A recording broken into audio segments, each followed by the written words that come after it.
Assalamualaikum warahmatullahi wabarakatuh.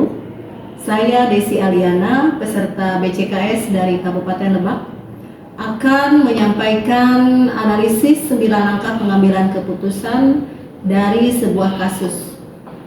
Kasus ini diawali dari seorang siswa yang bernama Rara ketika di perpustakaan bertugas sebagai petugas piket kebersihan kelas, menemukan sebuah dompet berisi uang di bawah kursi. Dan tanpa pikir panjang, Rara mengambil dompet tersebut dan menyimpannya di tasnya.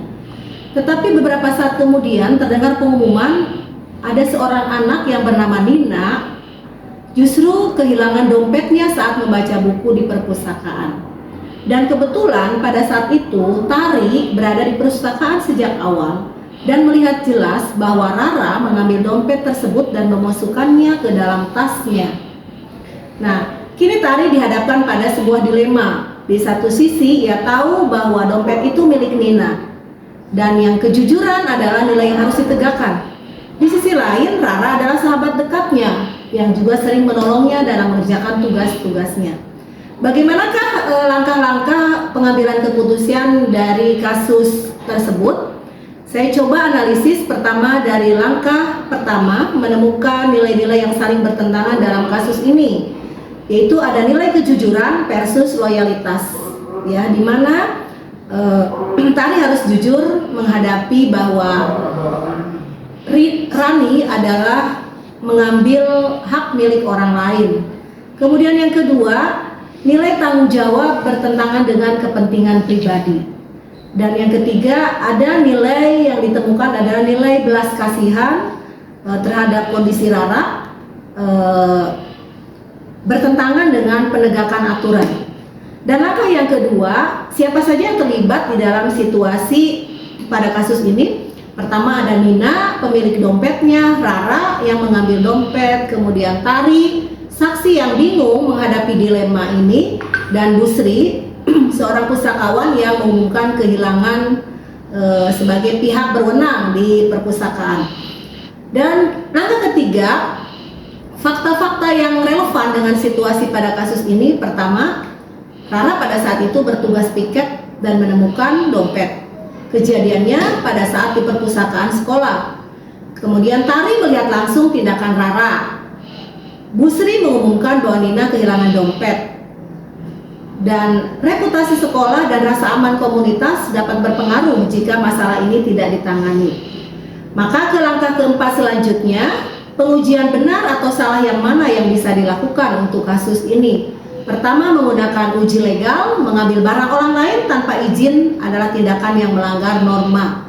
Kemudian yang kedua, uji regulasi, di mana perbuatan ini melanggar aturan sekolah. Seharusnya menyerahkan barang temuan dan dilarang mengambil barang milik orang lain. Yang ketiga, menggunakan uji intuisi, di mana hati nurani cenderung menyuruh mengembalikan atau melaporkan. Keempat, uji publikasi. Jika cerita ini tersebar, sekolah dan siswa yang terlibat akan dinilai negatif. Dan yang berikutnya adalah langkah kelima, pengujian paradigma benar melawan benar. Yang bisa dilakukan adalah paradigma yang muncul adalah paradigma loyalitas antara melindungi teman dengan keadilan atau kejujuran, dengan memulihkan hak korban dan menjaga integritas sekolah. Untuk langkah keenam, prinsip resolusi yang bisa dilakukan, pertama kita menggunakan pendekatan kombinasi, yaitu dengan menggunakan deontologis atau aturan, bahwa menegakkan aturan, mengembalikan proses disipliner sesuai dengan kebijakan sekolah. Kemudian ada pendekatan etika, di mana kita harus memperhatikan kondisi korban, yaitu kondisi Rara, beri kesempatan pengakuan dan pemulihan hubungan.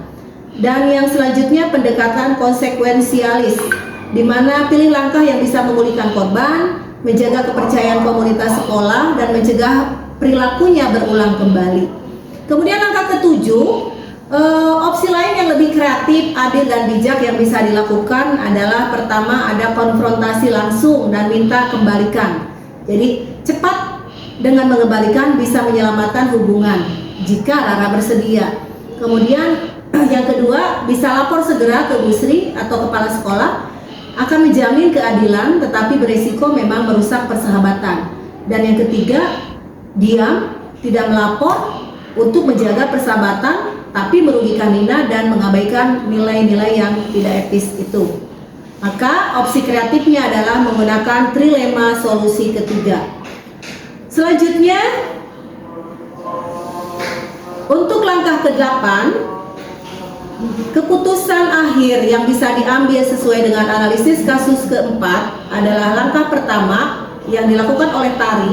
Bicarakan secara pribadi dengan Rara dengan tenang, jelas, dan tanpa menghakimi, dan meminta Rara untuk mengembalikan dompet kepada Bu Sri.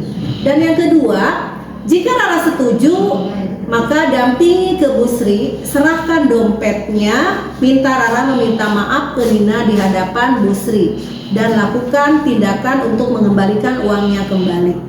Nah, jika Rara menolak atau menyangkal, maka Tari wajib melaporkan fakta yang ia lihat ke Bu Sri atau guru atau pimpinan yang berwenang.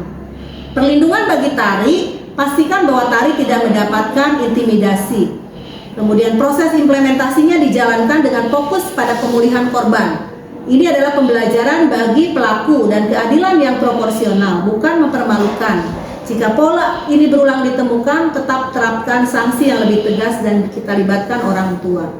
Kemudian yang terakhir, langkah ke-9, pelajaran yang bisa kita ambil dan perbaikan pengambilan keputusan di masa depan seperti kasus ini. Yang pertama, keberanian moral itu penting, maka tegakkanlah kejujuran. Walaupun kadang berat, tapi siapkan diri untuk selalu bertindak jujur.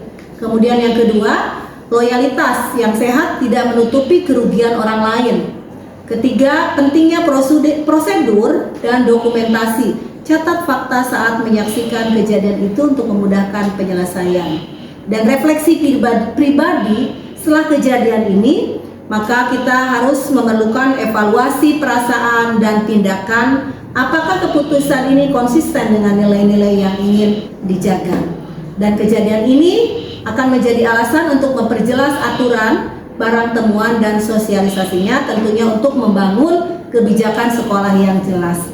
Demikian analisis 9 keputusan yang bisa kita ambil sebagai satu alternatif untuk menjembatani kasus yang terjadi pada seorang siswa yang bernama Tari yang mengalami dilema. Demikian, wassalamualaikum warahmatullahi wabarakatuh.